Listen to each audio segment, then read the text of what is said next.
Good afternoon, Mr. Secretary General. On behalf of us all, thank you for convening this meeting to address the urgent situation in Sudan that demands the attention of the world. At this moment, the fate of millions of people hangs in the balance. What happens in Sudan in the days ahead may decide whether a people who have endured too much war move towards peace or slip backwards into bloodshed. And what happens in Sudan matters to all of sub-Saharan Africa, and it matters to the world. I want to thank Vice President Taha and First Vice President Kiir for being here. To my fellow leaders from Africa, the Middle East, Europe, and Asia, your presence sends an unmistakable message to the Sudanese people and to their leaders that we stand united. The comprehensive peace agreement that ended the civil war must be fully implemented.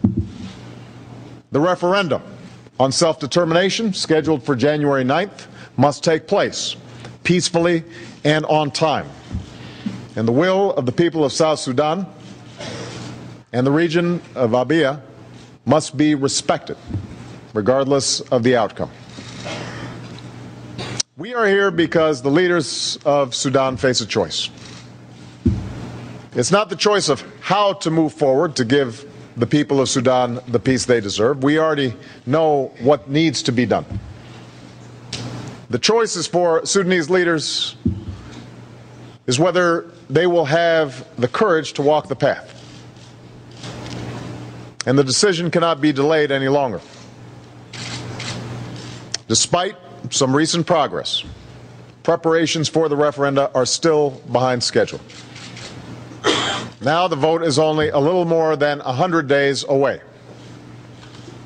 And tragically, as has already been referred to, a recent spike in violence in Darfur has cost the lives of hundreds of more people. So the stakes are enormous. We all know the terrible price paid by the Sudanese people the last time North and South were engulfed in war. Some 2 million people killed. 2 million people. Millions more left homeless. Millions displaced to refugee camps, threatening to destabilize the entire region. Separately, in Darfur, the deaths of hundreds of thousands shocked the conscience of the world. This is the awful legacy of conflict in Sudan, the past that must not become Sudan's future. And that is why, since I took office, my administration has worked for peace in Sudan. In my meetings with world leaders, I've urged my counterparts to fully support and contribute to the international effort that is required. Ambassador Susan Rice has worked tirelessly to build a strong and active coalition committed to moving forward. My special envoy, General Gratian, has worked directly with the parties in his 20 visits to the region. We've seen some progress. With our partners, we've helped to bring an end to the conflict between Sudan and Chad. We've worked urgently to improve humanitarian conditions on the ground. And we're leading the effort to transform the Sudan People's Liberation Army into a professional security force, including putting an end to the use of children as soldiers. Recognizing that Southern Sudan must continue to develop and improve the lives of its people, regardless of the referendum's outcome, we in the UN mission are helping the government of Southern Sudan improve the delivery of food and water and health care and strengthen agriculture. And most recently, we've redoubled our efforts to ensure that the referenda takes place as planned. Vice President Biden recently visited the region to underscore that the results of the referendum must be respected. Secretary Clinton has engaged repeatedly with Sudanese leaders to convey our clear expectations. We've increased our diplomatic presence in southern Sudan and mobilized others to do the same to prepare for the January 9th vote and for what comes after. But no one can impose progress and peace on another nation. Ultimately, only Sudanese leaders can ensure that the referenda go forward and that Sudan finds peace. There's a great deal of work that must be done, and it must be done quickly. So, two paths lay ahead.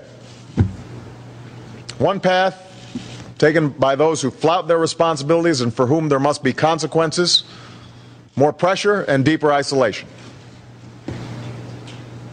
The other path is taken by leaders who fulfill their obligations and which would lead to improved relations between the United States and Sudan, including supporting agricultural development for all Sudanese, expanding trade and investment, and exchanging ambassadors, and eventually working to lift sanctions if Sudanese leaders fulfill their obligations.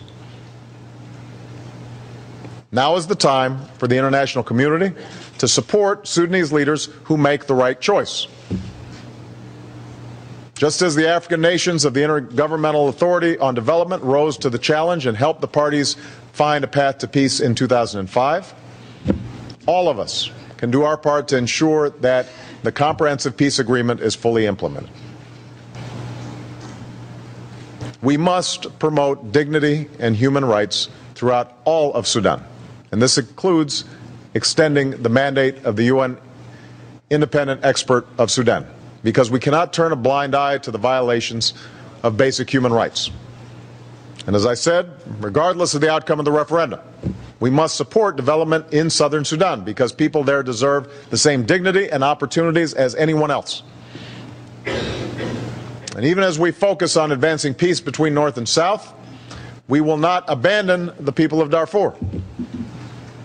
The government of Sudan has recently pledged to improve security and living conditions in Darfur, and it must do so. It need not wait for a final peace agreement. It must act now to halt the violence and create the conditions, access and security, so aid workers and peacekeepers can reach those in need and so development can proceed. Infrastructure and public services need to be improved, and those who target the innocent, be they civilians, aid workers, or peacekeepers, must be held accountable.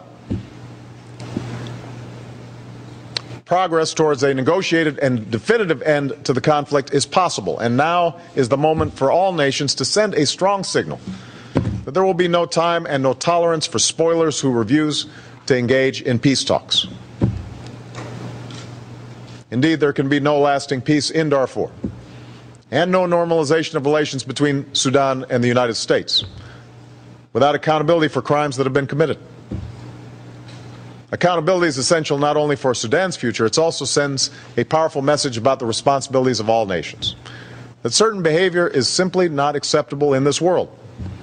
That genocide is not acceptable. In the 21st century, rules and universal values must be upheld. I saw the imperative of justice when I visited one of the camps in Chad several years ago. It was crowded with more than 15,000 people, most of them children.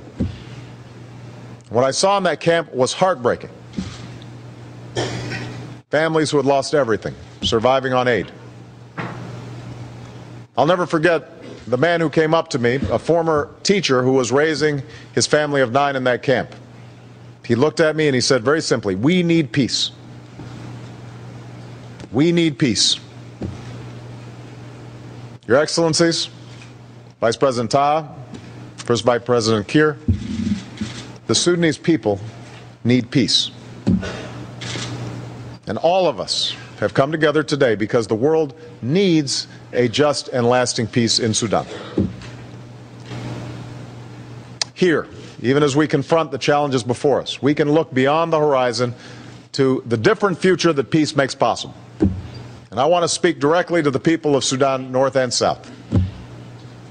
In your lives, you have faced extraordinary hardship, but now there's the chance to reap the rewards of peace. And we know what that future looks like. It's a future where children, instead of spending the day fetching water, can go to school and come home safe. It's a future where families back in their homes can once again farm the soil of their ancestors. It's a future where, because their country has been welcomed back into the community of nations, more Sudanese have the opportunity to travel. more opportunity to provide education, more opportunities for trade. It's a future where, because their economy is tied to the global economy, a woman can start a small business, a manufacturer can export his goods. A growing economy raises living standards from large cities to the most remote village. This is not wide-eyed imagination. This is the lesson of history. From Northern Ireland to the Balkans, from Camp David to Aceh, that with leaders of courage and vision, compromise is possible and conflicts can be ended.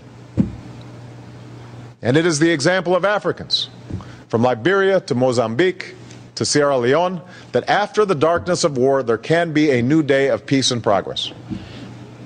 So that is the future that beckons the Sudanese people, north and south, east and west. That is the path that is open to you today. And for those willing to take that step, to make that walk, know that you will have a steady partner in the United States of America. Thank you very much.